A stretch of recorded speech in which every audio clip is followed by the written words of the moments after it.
So I wasn't in a super leftist space. That's why I feel like this wasn't really an awakening. It was just kind of I should look into this. This is weird. And the most egregious one was an autistic girl was explaining what Harry Potter meant to her and why she loved it so much. It made her feel accepted somewhere. She could always turn to Harry Potter. And they just Yeah. called her bigoted, transphobic, name calling this autistic girl. And it Yes, was the like, tolerant and loving yeah, left. and that's why I'm like, what is wrong with these people?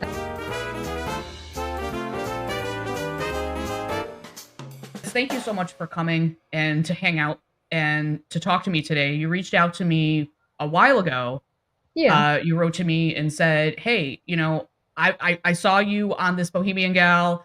I've seen you on Buck Angel." So you reached out to me and you said that there's some stuff that you want to say and that you want to discuss, and we got a little bit into conversation about some of those things that are on your mind, particularly as someone who actually isn't part of the LGBT community necessarily, Yeah, and and that that was very interesting to me to see that and to hear that, because I think that people that aren't in the community are being left out, and they actually have important things to bring to the table to discuss with people, and they're being silenced and left out on purpose, and I don't think that's right.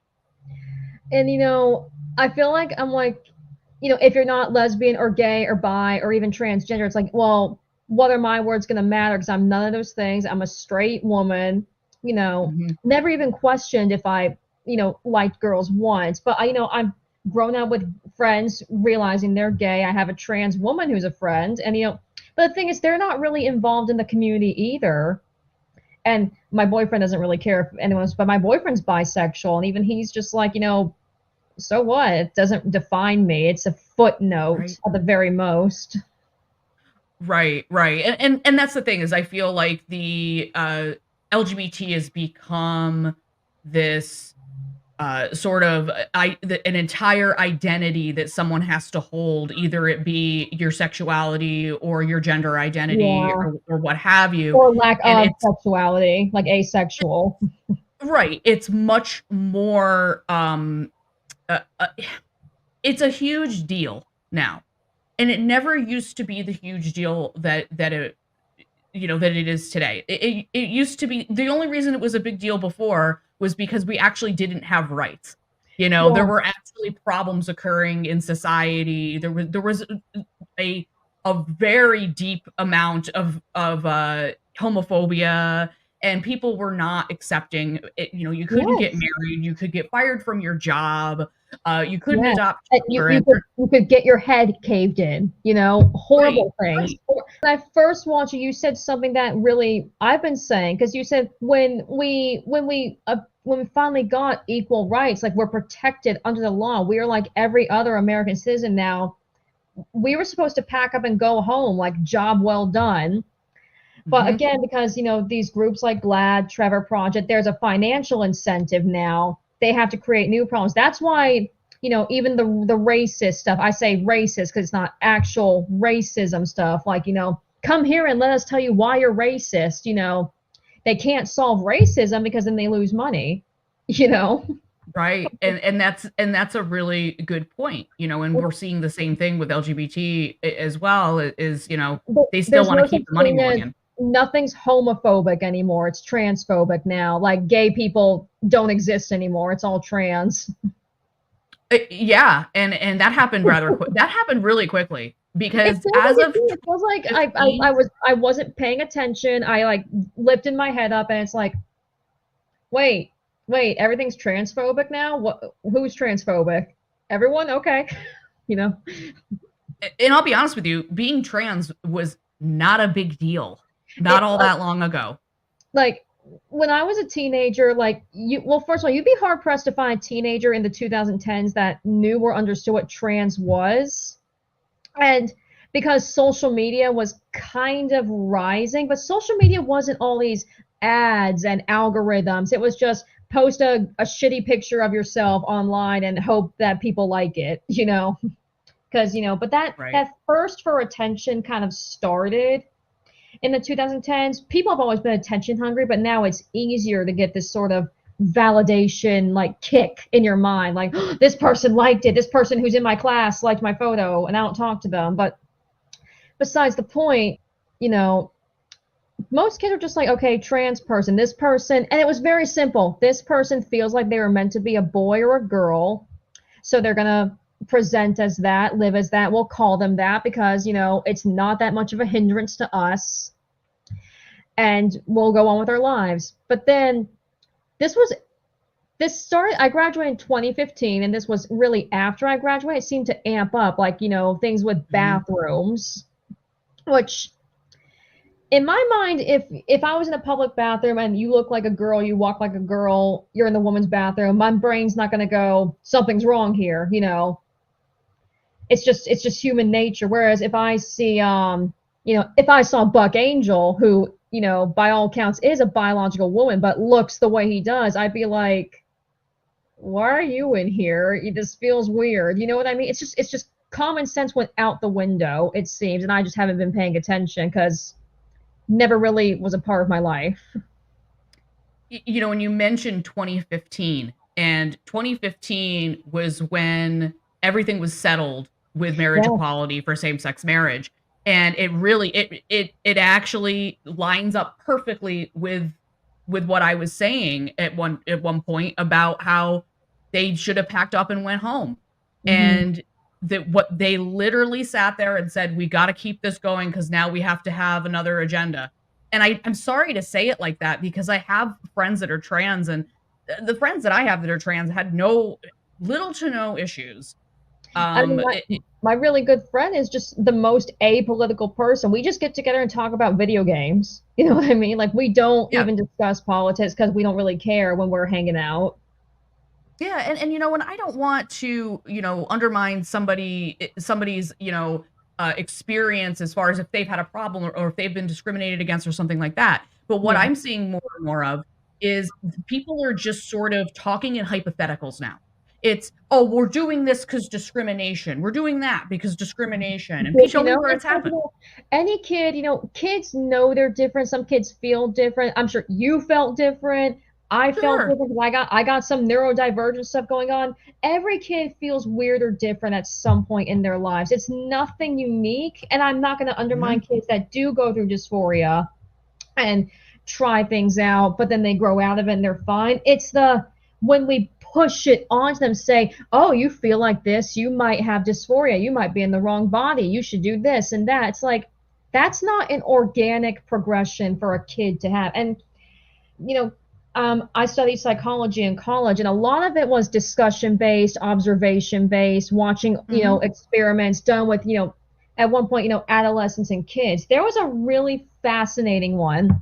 It's kind of a different scenario, but it kind of similar. It was called Jane Elliott, Brown Eyes and Blue Eyes. Okay. And this happened in the late 60s. It was the year Dr. Martin Luther King died. And she said, because she was living in, I think it was Iowa or Idaho, very very white community where, still segregation. They asked, why would they kill the king, why would they do that? And she thought, I'm going to teach kids, make them understand racism. So she took one day and said, kids with brown eyes are better than blue eyes. Kids with brown eyes are more responsible, they're cleaner, they're smarter.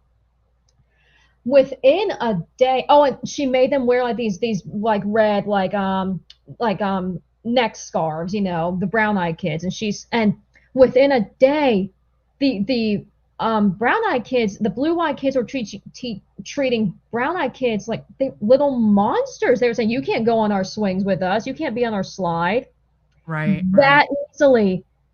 And kids who were friends the day before, which goes into kind of plays more into the division of this kid has a different opinion than you, they're not your friend anymore. But the next day she said, I got it wrong, it's kids with blue eyes that, are the bad ones. And she herself, I can't remember if she has brown eyes or blue eyes, but she's like that, she included herself in whichever one she was. Mhm. And the kids, when they found out, like when the blue eye ones were being told, they were bad, the brown eye ones were good again, they gave them these looks like I get to bully you now. You know what I mean? It was fascinating, but kids trust authority figures when they tell them these things. And of course, the third day, when it was all said and done, she explained to them that's what racism feels like, something you can't pick, can't control.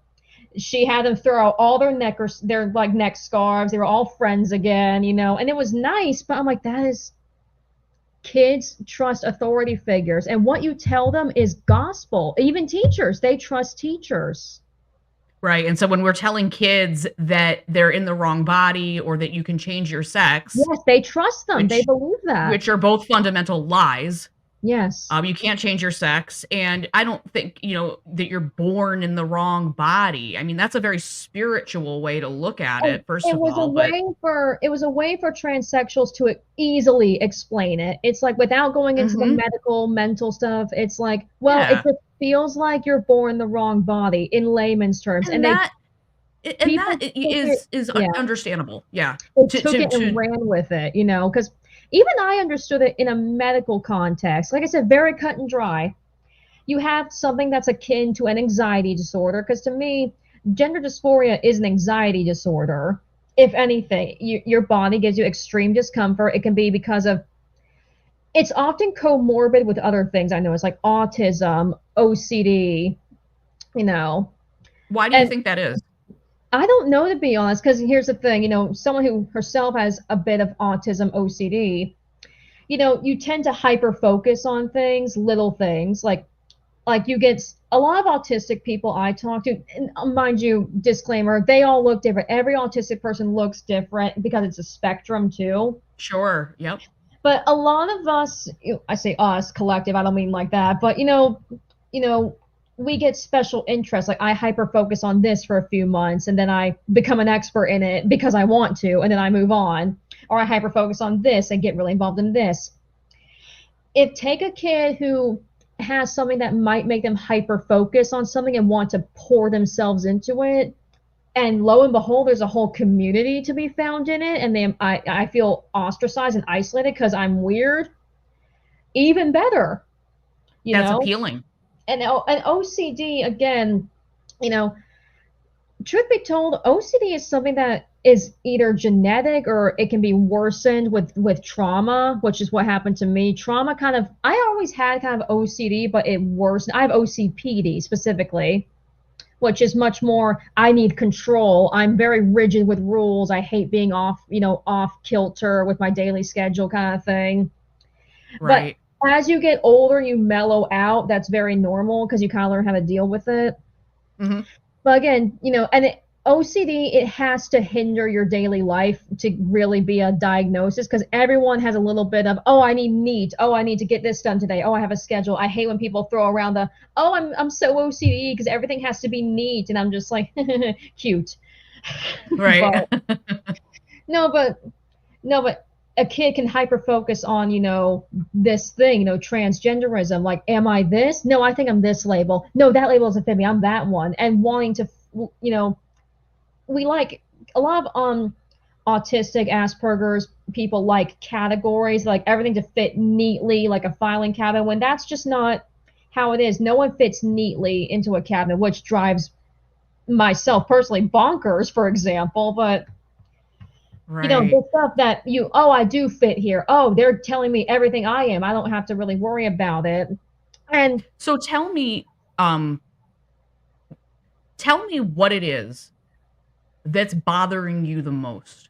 Yeah, what so was it that made you say, "Wait a minute, something's not right," and then kinda so tell me how that plays into what's really I bothering you was currently? yeah, I was never thinking about transgender people, and not in a bad way. It's just like they exist. That's cool. Kind Yeah. of like people are like, yeah, gay people exist. That's cool. If Mhm. they're a nice person, I'll be nice to them. If they're being a dick to me, I'll tell them they're being a dick. That life is simple when you look at it that way.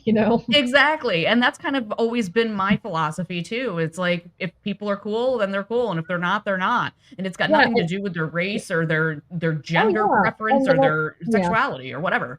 Yeah. Yeah. And then the whole J.K. Rowling, her tweets thing came out. And I love Mhm. Harry Potter, full disclosure. I didn't stop loving Harry Potter. And here's the thing, I didn't fully buy into the she's transphobic thing. Because I couldn't wrap my head around, but why are people saying she's transphobic? And I Uh-huh. know the older cast of Harry Potter were defending her, saying, they're acting psycho. It's her opinion. And but then the younger cast, completely, shoving her to the wayside, which I have thoughts about that, but that's not here or there. But the conclusion I came to at the time was, well, I'm not trans, so I don't get it. So I'm just gonna leave it at that. Mhm. Cut to maybe 2 years ago, and this is a really weird way to be woken up, but ColourPop did a Harry Potter collab, and Mhm. it's makeup. Makeup's for everyone. Who cares? People lost their fucking minds over an eyeshadow palette and some lipstick that's Harry Potter themed. Mind you, the same people that go to Universal every year probably and go to Hogwarts every year. So why did they lose their minds? They lost their minds because it's supporting J.K. Rowling. She's a big transphobe. Harry Potter, blah, blah, blah, blah. How dare ColourPop, this big organization, support this person? And So why do you think they call her transphobic? I don't know, because she called out the bullshit that is, I guess self ID, because you don't Mhm. even need to be dysphoric to be transgender anymore. It's just you say you're a woman by virtue, you're a woman now. It's like that's not how it works. If I right Right. now said I'm non-binary or I'm a man, you have to call me that. That would be ridiculous. But now the crazy thing is people wouldn't be allowed to argue with me. I would be in a position where I'm right all the time, and that freaks me out. Yeah, and do you think as a psychology major, when you take into account all the things that you've learned and everything that you've studied, do you think that that's dangerous? That self-ID is dangerous? You know, it's funny because that to me is something, it depends on the person, especially reading the WPATH files and cast review, Yeah. which just came out. They're new, and I'm thinking to myself, because remember I was in college quite some time ago, but if you just let a kid play dress up, and I don't mean to discriminate a kid that is trans and eventually ends up transitioning, but to let a kid socially transition and they Mhm. eventually grow out of it, that's a great, that, there are a few examples of that. For a while we just called her a boy, let her wear boy clothes, let her use he him pronouns, and then she's like, I'm not doing this anymore. I'm just a girl. It's like, hallelujah, we did it.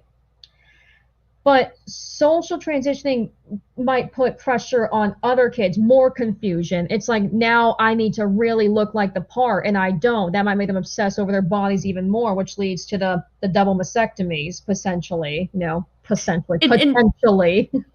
I've got mixed feelings about the social transition thing. And when I say social It's, transition, I don't it's mean not like it's not I cut don't and dry. You know. well, I don't mean, hey, a girl likes boy clothes and she's wearing traditionally boy clothes, but Oh she yeah, but still refers to that herself doesn't as a make her a she. boy. Doesn't make her a What, boy. what I mean is they literally socially transition. So they change their pronouns, they do Yeah. all that stuff because to me, it's almost setting them up to reinforce something that may Yeah, not be there. exactly. And that's the thing. That's why that's kind of a hard question to answer, because some Mhm. parents have said we just went along with it and then it went away.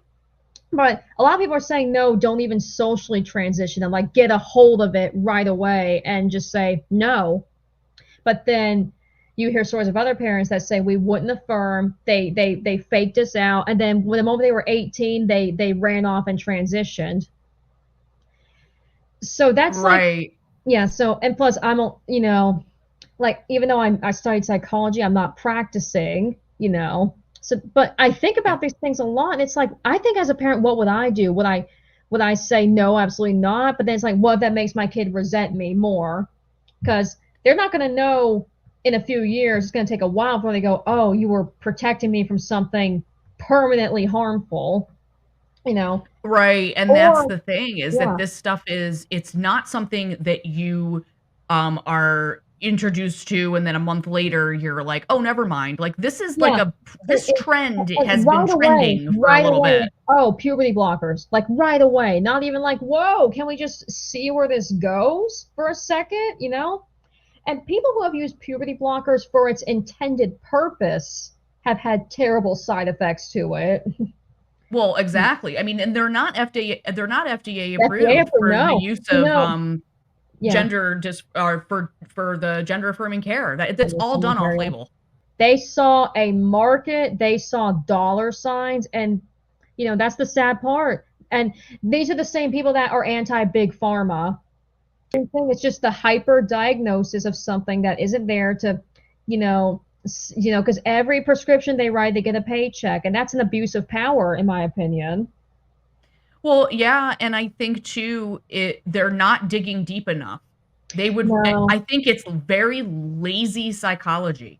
it "Oh, you really, feel like this? Oh, you're trans." And oh, exactly, meanwhile, yeah, there's other comorbidities in play that aren't being, addressed, that are hurting these kids, further harming these kids, and then you're also telling them they're trans and in some cases to hate themselves in a sense. So it's like, "Oh, yes. you think you're a boy, so you learn to hate yourself as a girl, and you think you need to disassociate from being a And girl when again, really the that underlying cause of that is something and else." and the psychology of little kids going into teenagers, puberty, it's a different type of psychology. Kids will just believe anything. They believe Santa Claus, they believe the Tooth Fairy, you know. Right, right.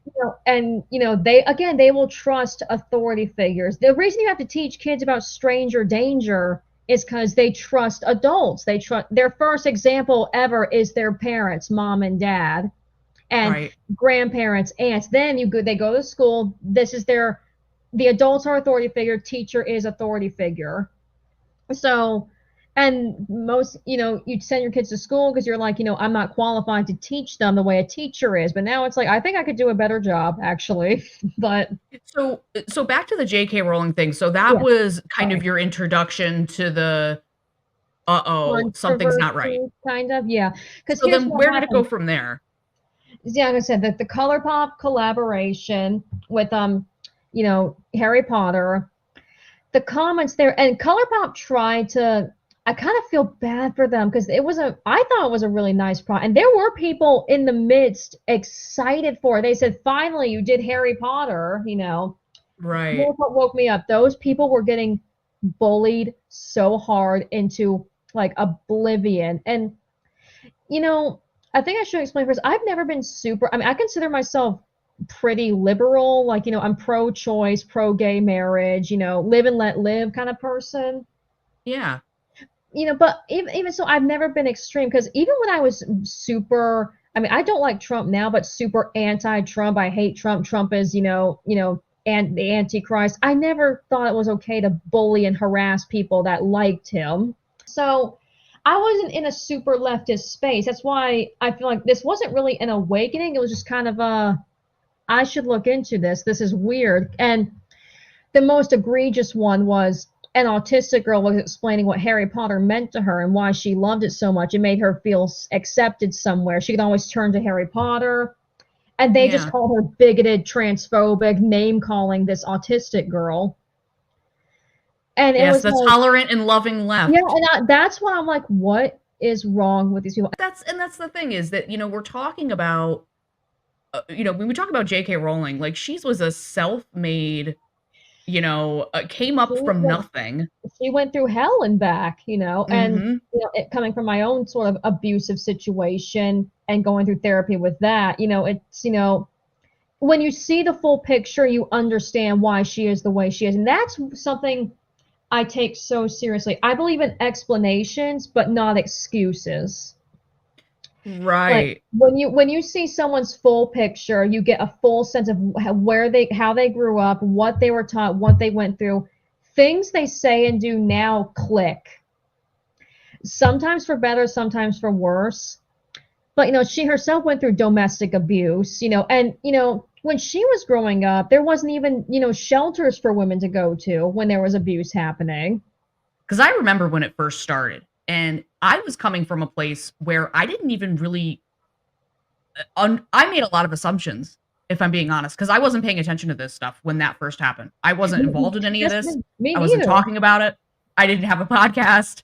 And I remember hearing about it and thinking, "Oh, geez, another one of these people that might be a bigot." I thought that. I mean, Yeah. and I admit that now because Yeah. I was assuming that what everybody around me was saying was true. Was true. See, And that's part of the problem. my response was just kind of, huh? Like racking my Yeah. brain. That was my response. Yeah, and so then down the line, when I actually went and read those tweets and connected it to everything Yeah. that was happening, I went, "Oh my god, this woman didn't even do anything wrong, and Yeah. you've, like, tried to And destroy this woman's funnily career and her enough, life, and you've harassed her." she famously goes at it with Trump all the time. So I'm like, you're calling her a right-wing Nazi now? She really isn't, and she actually has No. been very supportive of trans people and gay Gay. She people made and Dumbledore gay, which I want to go back Mhm. to not making fun of her, but kind of laughing at her retroactively changing things just because it was kind of funny. It's like, but again, think about it. A woman in the mid 90s, what else could she write about at that time? You know, Well, right, and that's the other thing that a lot of these young people don't understand is right. that in the context of the time that she was writing these books We and all think that, we're huge. so progressive. I call them microchipped because they all say the same thing. Like, oh, we're Mhm. so diverse and inclusive. It's like, why are you all saying the same exact thing? Yeah, well, The word they're was already we're already the diverse mantras. and inclusive. We don't need you to tell us you're being diverse and inclusive. Or trans women are women. It's like, how about this? Trans people are people. Like, how about that? Trans people are people. They deserve, they have value as human beings. They're really going through it. But, Right, and there's the thing about that, they have this th their goal is to convince and I don't know why, but it seems to me that the goal is to convince other people that you can change sex. Even though we all know that you yeah, can't. So I'm we like, don't know why are why. you putting why is the emphasis on the person's gender? Like, trans women are women. Why? I mean, Why I can't see trans that. women just be trans women? Why is that Yeah, so wrong? what's wrong with that? Right. It's very anti-trans in my opinion. You want to erase the fact that you're transgender. Well, and then it's like I said, it never used to be a big deal. And now it's this big deal. Nobody cared about the bathroom issue. Let me tell you, I was No. there. Nobody cared. Nobody cared. It Oh, wasn't a even big deal. I If you think know what I mean? People just even went about Blair their White business. at one of her podcasts, her tours, I think even she said people aren't talking about that people were cool with trans people before all this. Yeah, it really wasn't a problem. I think And trans activists made it a problem. They made it a and problem so that they can continue making money on it, and now you've got a whole generation of kids that are sick and are yeah, confused and and you know, are suffering because of it. one of the things I think about a lot is I'm like, if these kids and parents weren't homophobic or homophobic because it's LGBT everything because they get lumped in. If they weren't Mhm. homophobic or transphobic before, they are now. Like, I find that a lot of people, I don't know how organic or yeah, that's the genuine it thing. is that That's the thing. they're going from being far left to, like, all of a sudden they're really, really big Like into Trump, and, extreme right. Like and and extreme right. and I've defended Trump a lot. I have, but I have Okay. always put the disclaimer that I was never a Trump supporter, ever. I No, never voted for even him, me. I'm like, because and here's the thing. It's like even people that do support Trump should call him out because he says the dumbest things all the time. Like yes, yes, Trump's he biggest, does. his biggest enemy is himself, his stupid mouth. You know what I His mean? mouth is his biggest enemy. Yeah. But then Absolutely, it's you like couldn't have said it people better. people that will like jump through all these hoops to defend him. It's like, no, you're allowed to say this is my candidate, but he can be a fucking idiot, you know? Well, and yeah, and I think that there are people out there that are like that, thank God, Yes, but here's yes. the thing, anybody on the far left that I've dealt with in recent times has you wouldn't believe the backlash I got just for speaking out and saying, "I can't believe they installed Kamala Harris as the nominee," I mean, and I was pissed about the reaction to Trump almost being assassinated, Uh, and people can were I like, "How dare you? can I How be dare you speak against the can I be Dems?" completely real with you about the assassination attempt? When that happened and I saw the reactions to it, I cried because I was like, what is wrong with people? And